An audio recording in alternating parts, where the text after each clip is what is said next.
Bom dia, meus amados, a graça e a paz do Senhor. Hoje vamos estudar o Evangelho segundo João, capítulo 6, verso 68, que diz: Simão Pedro lhe respondeu: Senhor, para quem iremos? Tu tens as palavras de vida eterna. Bom, queridos, diante da pergunta de Jesus, não quereis vós ir também?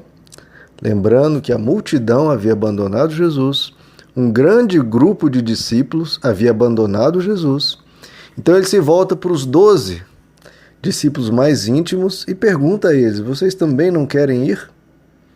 E Simão Pedro toma a frente e diz: para quem iremos? E essa é a grande pergunta, queridos? Diante de qualquer balançar que você tiver da fé, qualquer dúvida, se pergunte isso: para onde você iria? Onde ou em quem ou em que coisa você vai achar alguém com uma mensagem tão linda, tão centrada no amor, com um mestre, Jesus, tão bom e tão cheio de compaixão? Aonde você vai encontrar isso? Não há onde você encontrar isso, queridos. A mensagem de Jesus é a mais perfeita, é a mais maravilhosa que você possa sequer imaginar. Olhando para Jesus, você nunca vai sequer titubear diante disso, porque Ele é maravilhoso demais. Ele é muito mais do que você pode pedir ou merecer. Aquilo que Ele nos ensina é grande demais, é maravilhoso demais. No Salmo 73, o salmista pergunta: a quem tenho eu no céu, senão a ti? E na terra não há alguém que eu deseja como a ti. A minha carne e o meu coração desfalecem, do meu coração, porém, Deus é a fortaleza, Ele é a minha herança para sempre. Então quem nós temos, queridos? É Jesus que nos ensina Deus da forma mais maravilhosa. E que a gente nunca vire as costas, porque não há para onde ir.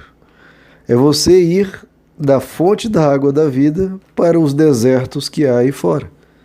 É cometer o mesmo erro de Adão, que estava no paraíso, tinha tudo do bom e do melhor, tinha a companhia do Deus que vinha toda tarde falar com ele. E você tem essa companhia, você tem essa graça de conhecer a mensagem de Jesus. Então nunca troque ela por qualquer coisa que se seja, qualquer coisa que se ofereça. Em Jeremias 2, o próprio Deus diz: espantem-se, ó céus, fiquem horrorizados e abismados, diz o Senhor. O meu povo cometeu 2 graves erros. Eles me abandonaram, a mim, fonte de água viva, e cavaram as suas próprias cisternas, cisternas rachadas que não retêm água.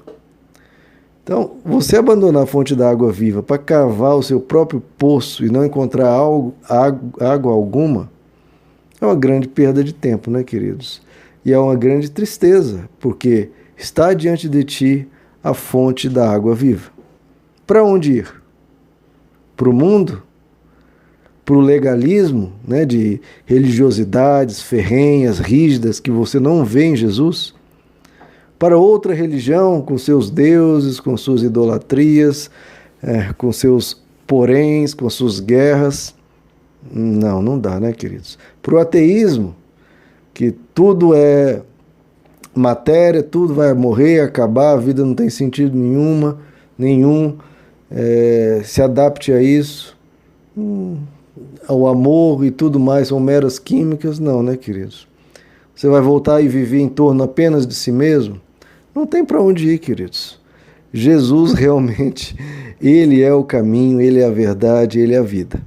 Mesmo se em outros lugares, outros cisternas, outros poços, você encontrasse água, que nem é o caso, mas ainda assim, em Jesus você tem abundância, em Jesus você tem plenitude, em Jesus você tem toda a graça, todo amor, tudo o que precisa para saciar a alma humana de conhecer Deus. E por quê? Porque ninguém tem as palavras de vida eterna, como Pedro nos diz aqui. Para onde você for, mesmo que tenha os seus princípios, os seus valores, coisas boas, não têm palavras de vida eterna, como Jesus tem. Então veja, queridos, a verdade, ela não é medida primeiro, por maioria de pessoas, tanto é que Jesus foi abandonado. Então a verdade não é medida por maioria, senão Pedro e os discípulos cairiam no mesmo erro. Não, se a maioria pensa que Jesus está errado, então é melhor abandonar. Não, querido, se a sua igreja, o local que você frequenta não é tão grande como essas mega igrejas que tem por aí, bom, a verdade não é medida pela maioria. A verdade também não é medida pelo poder financeiro. A verdade não é medida por testemunhos mirabolantes de riquezas. Não, a verdade é medida por palavras de vida eterna e pelos frutos do Espírito Santo. Se você encontra em Jesus ou numa igreja palavras de vida eterna, continue ali, não vá para outro lugar, não busque entrar em desertos que você não sabe onde vai parar. Desfrute das palavras de vida eterna que Jesus tem para te dar. Desfrute dessa verdade e cresça nele cada vez mais. Porque em Jesus nós encontramos um sentido, encontramos um rumo, encontramos um norte, encontramos um eixo, um firmamento onde você pode construir toda a sua vida em cima desse fundamento. Porque esse fundamento é sólido.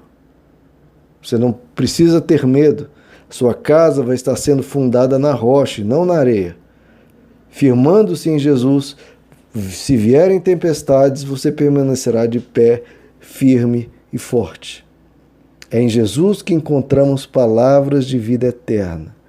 Enquanto você vai ouvindo essa palavra, vida vai sendo construída em você e você vai ficando cada vez mais forte. Então, diante das dúvidas, diante de problemas, diante de titubeações, quando você estiver hesitando, quando você estiver fraco, lembre-se disso, para onde ir? É Ele que tem vida eterna para nos dar. Eu sei que nos momentos das tempestades, quando as ondas altas vêm, nós, como Pedro, né? Às vezes a gente tira o nosso olhar de Jesus e olha para o tamanho das ondas. E a coisa certa é, clame a Jesus, Jesus me ajude. E Ele vai estender a mão e vai te ajudar em meio à tempestade. Porque Ele está contigo, Ele te fortalece, e por mais que você tire o seu olhar dele, aqui e ali, Ele não tira o olhar de você. Para onde ir? Se tiver outros lugares, eu não quero nem saber. Porque Ele é tudo o que eu preciso e Ele mais do que me satisfaz. Ele é infinitamente mais do que tudo que eu possa pedir ou desejar. Meus amados, que Deus os abençoe. A graça e a paz do Senhor.